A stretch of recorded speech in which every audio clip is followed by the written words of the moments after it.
السلام علیکم dear viewers, میں ہوں ظفر عباس نقوی، آپ کا ہوسٹ پروگرام JIT میں judgement on and investigation tutorials. ان ٹیوٹوریلز میں ہم آپ کو تفتیشی نکات بتاتے ہیں، وہ نکات جن کی وجہ سے مجرمان کی بریت کے چانسز کم ہوتے ہیں اور لا انفورسمنٹ ایجنسیز کی بہتر سے بہتر تفتیش ہو جاتی ہے۔ اور تفتیش اس طرح کرتے ہیں وہ کہ ملزمان کی کنوکشن کے امکانات بہت زیادہ امکان روشن ہو جاتے ہیں اور وہ بہتر سے بہتر تفتیش کی وجہ سے جیلوں میں گلتے سڑتے ہیں۔ آپ کے نوٹس میں ہونا چاہیے کہ ہم منشیات پر ڈسکورس کر رہے ہیں، ڈسکشن کر رہے ہیں، آپ کو ٹیوٹر کر رہے ہیں اور ٹیوٹوریلز ایشو کر رہے ہیں۔ آج کا ہمارا ٹاپک ہوگا، جس ٹاپک پہ ہم بات کریں گے، آج کا ہمارا ٹاپک ہے کنٹرڈکشنز بٹوین جو گواہان ہیں، ان کے گواہان کے بیانات کے درمیان میں کس طرح کنٹرڈکشنز ہوتے ہیں اور کون سے کنٹرڈکشنز ملزمان کو فائدہ دیتے ہیں اور کون سے سوالات پٹ اپ کر کے تفتیشی افسران سے، مدعی صاحبان سے اور محرر صاحبان سے اور گواہان سے، وکیل صفائی ملزم کو فائدہ دلوانے کی کوشش کرتے ہیں۔ ہمارا آج کا یہی ٹاپک ہوگا اور جن معاملات کے متعلق تفتیشی افسران کو، مدعیان کو، گواہان کو کلیئر ہونا چاہیے اور محرران کو کلیئر ہونا چاہیے، وہ کون سے ہوں گے۔ آج ہم آگے بڑھیں گے اسی ٹاپک کے متعلق۔ آپ نے جب مدعی مقدمہ کی واپسی روز نامچہ میں کرنی ہے تو FIR کے وقت کے مطابق آپ نے اس کی روانگی کرنی ہے۔ روانگی اس کی FIR درج ہونے سے پہلے نہ، واپسی اور روانگی اس کی FIR درج ہونے کے مطابق ہونی چاہیے اور اس کی واپسی جو ہے وہ FIR سے پہلے نہ ہو چکی ہو بلکہ بعد ازاں ہو۔ اسی طرح کسی تبادلہ شدہ کانسٹیبل کی روانگی آپ نے مدعی کے ہمراہ ہرگز نہیں کرنی۔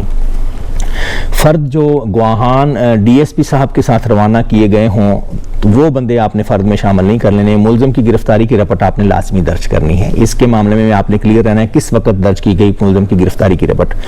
حلیہ، رنگ، نوعیت، ساخت، شکل، سائز، منشیات کے متعلق آپ نے واضح بیان دینا ہے اور عدالت میں بھی دوبارہ آپ نے وضاحت سے اپنے بیان کو جاری کرنا ہے اور گواہان باہم متضاد نہ ہوں، تضاد نہ رکھیں۔ یہ ہمیں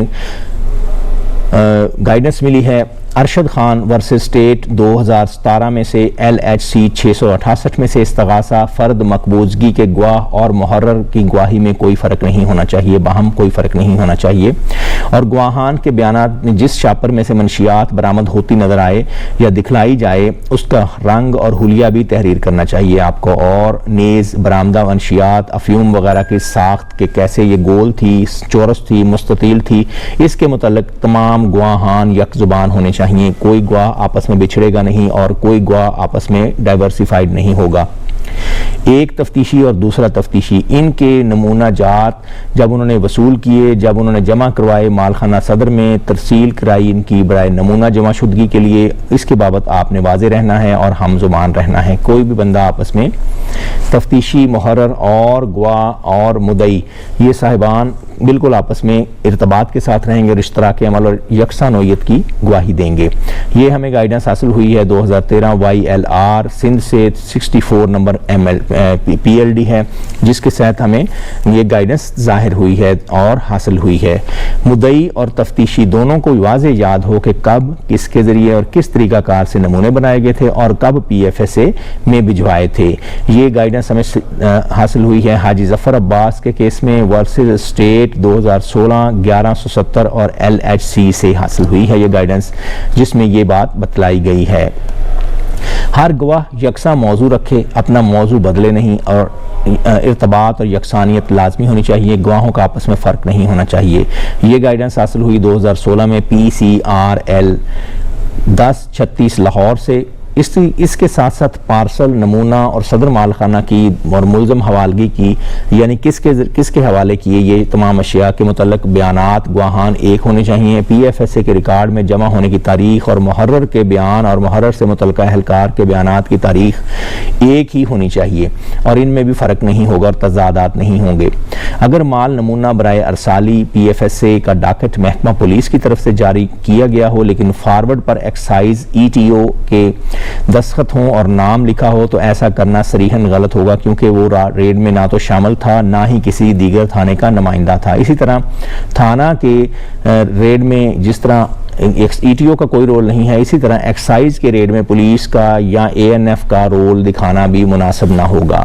اگر اصل کے علاوہ ہمراہی ملزمان پر یا ملزمہ پر منشیات کا پرچہ دیا جائے تو اپنے ریڈ کے ہمراہی لیڈی کانسٹیبل کو عدالت میں بہتر گواہی کے لیے لازماً تیار کروائیں، وہ ویور نہ کرے اور اس کے علاوہ اس کی لغزش نہ آئے اور ساتھ میں وہ کنٹرڈکشنز کا شکار نہ ہو۔ وقت تشکیل ریڈنگ پارٹی، وقت وقوع، وقت جگہ حوالگی منشیات، وقت حوالگی ملزم بطرف تفتیشی افسر، وقت بمطابق رپٹ حوالگی اور ملزم بطرف محرر کی حوالگی جو ہے اس کے بابت تمام گواہان یک زبان رہنے چاہیے، کوئی بھی گواہ آپس میں بچھڑے گا نہیں اور آپس میں ان کے تضادات نہیں آئیں گے۔ بوقت ریڈ ملزم کو کیوں ملزم گردانا گیا اور کیا ذریعہ معلومات آپ کے پاس ٹھوس تھیں اور شواہد ٹھوس تھے کہ ملزم کو ملزم گردانا گیا، اس معاملے میں بھی تمام گواہان واضح رہیں گے اور تمام گواہان یکساں بیان دیں گے۔ ناظرین، آج کی ایپیسوڈ آپ کو پسند آئی ہوگی۔ اس ایپیسوڈ کو اگر آپ نے پسند کیا ہے اور ہمارے چینل کو آپ پسند کر رہے ہیں تو اس کو سبسکرائب کیجئے گا، لائک کیجئے گا، شیئر کیجئے گا، JIT پروگرام کے متعلق دوستوں کو بتائیے گا۔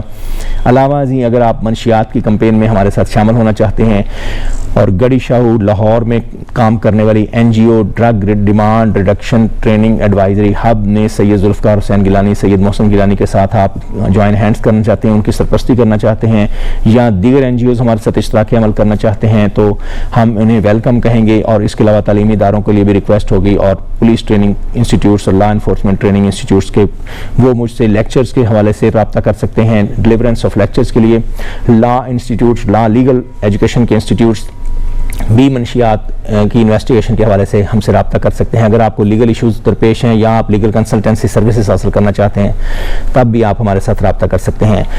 آج کا پروگرام دیکھنے کا شکریہ۔ اللہ حافظ۔